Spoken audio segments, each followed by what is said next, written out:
My name is Steve J. Larson, and this is how to do an online product launch. Honestly, I could show you some theory, but I'm gonna show you some actual case studies of things that we've done to launch products on the internet. Here's kind of the good, the bad, the ugly, and what to expect when you launch your next product on the internet.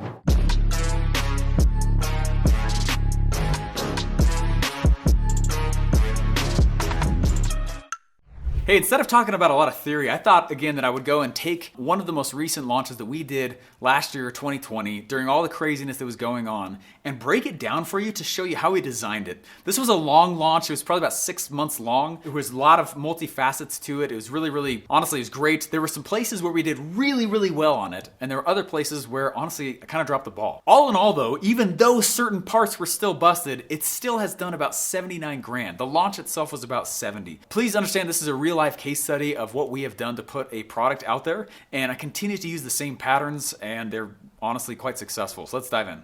Hey guys, this all started when I was sitting to myself and thinking to myself, we should go launch a product. And one of the worst things you can do when you realize, oh my gosh, I got a sweet product to get out the door, is to just let it be available the next day. That's not a launch.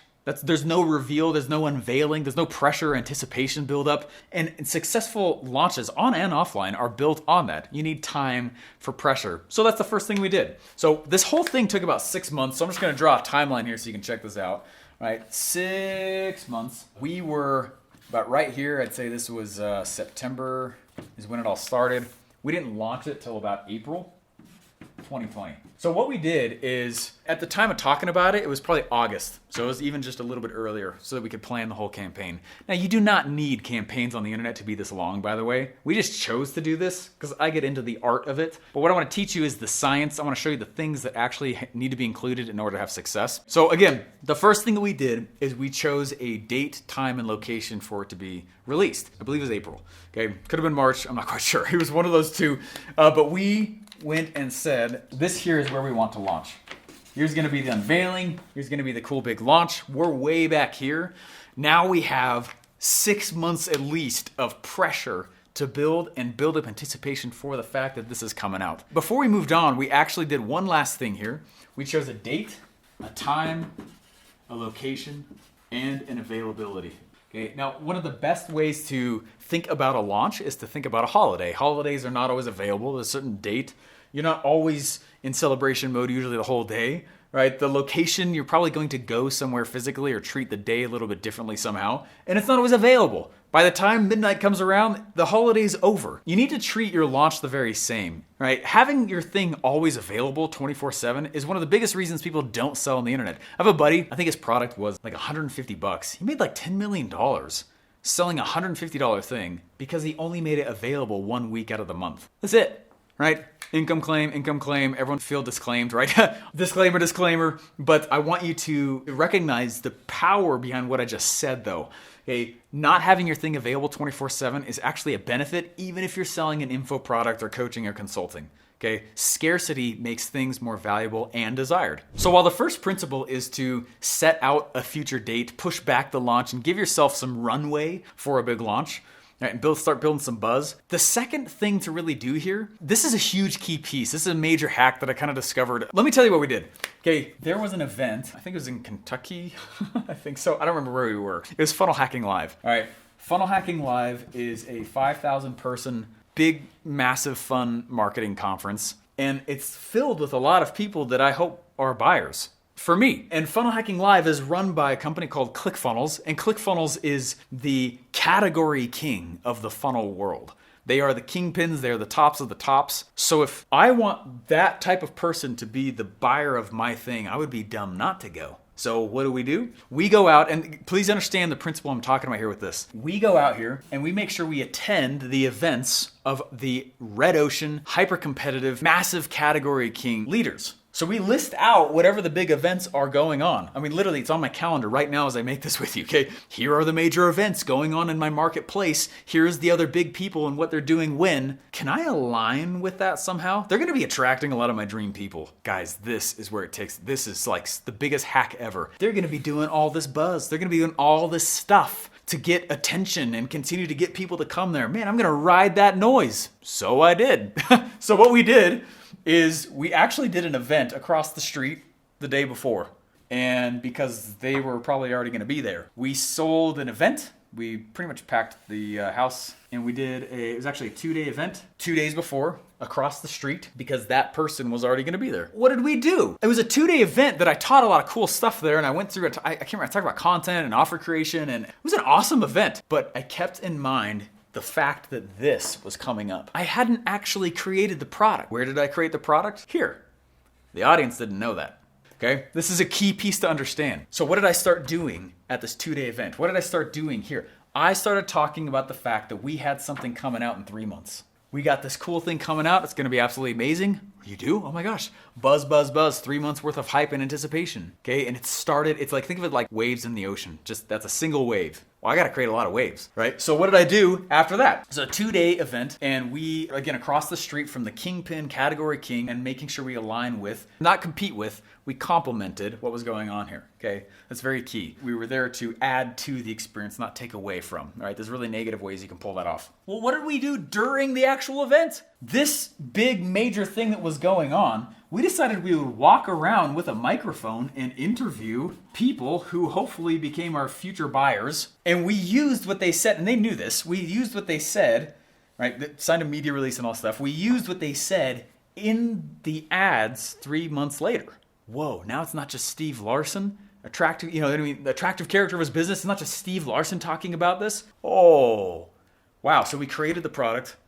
We created ads out of the people who we knew would be interested in buying it. That's huge. Well, what did we do the rest of the time here? What I did is, I think it was in March 2020, we did a big, massive virtual summit.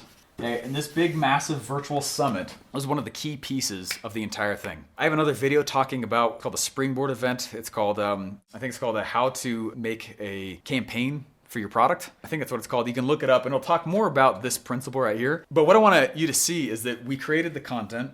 We built anticipation for this virtual summit. The virtual summit built anticipation and launched the actual product. We rolled noise into noise into noise. What was I doing during this time? I went and I interviewed all the people that were the leaders inside this space for the summit. So I'm doing interviews, lots of them. I'm doing them for that virtual summit. I did interviews, lots of them. Got myself interviewed. And I got interviewed all over the place about the fact this virtual summit was coming up.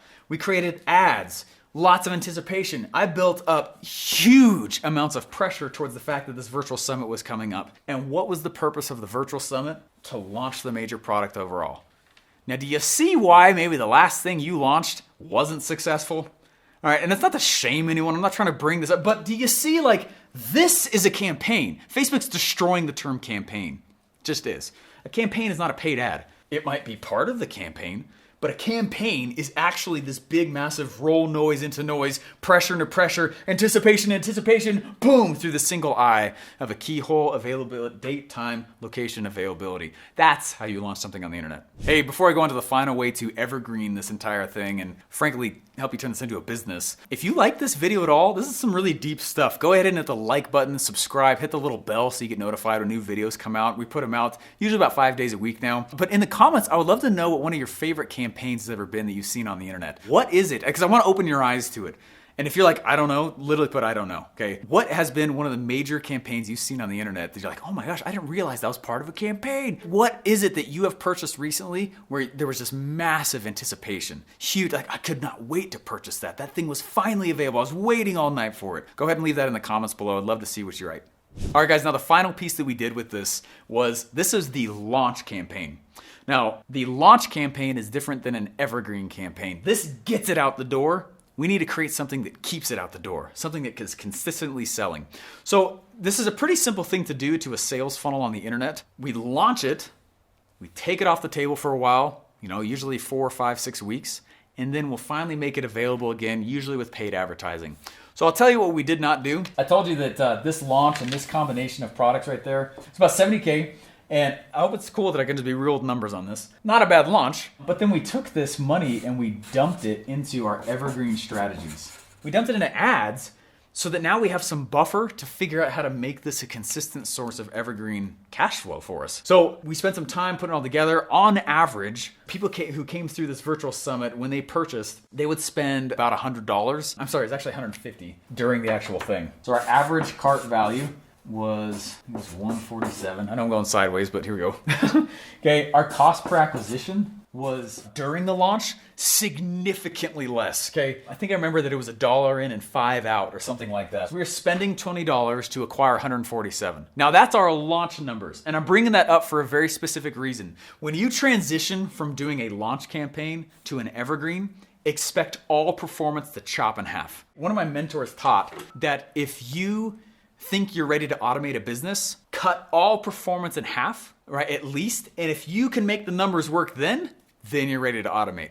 Otherwise, don't fall trap and prey to the sexiness of automated businesses on the internet. They take work. I'll tell you that we ran into a big issue. Average cart value chopped pretty hard. It wasn't quite half, but we did go down to about $100. And funny enough, our cost per acquisition 5x'd. So we were putting in $1 and getting $1 back out. And there were people who were like, oh my gosh, I don't know that that's good. Oh, here we go. Funny enough though, that's just the free lead generator. Now we have a list of buyers that we're still pitching into the main thing. So it's still a profitable, it's still literally break even is $1 million scenario. It's still a profitable thing because we sell something in the back. Okay, now that is how you launch a product on the internet. That is when you should know if you're gonna evergreen. And that is honestly what to do with the cash once you make it. Don't go just pocket this stuff. Go dump it into your evergreen traffic strategies and try to turn this into an actual business. Now, what we have the benefit of is we have actual data and the market saying, hey, it looks like our conversions are really low on this page. We should go tweak that. And now the game for us is, can we put $1 in and get $1.10 out? Can we put $1 in and get $1.50 out?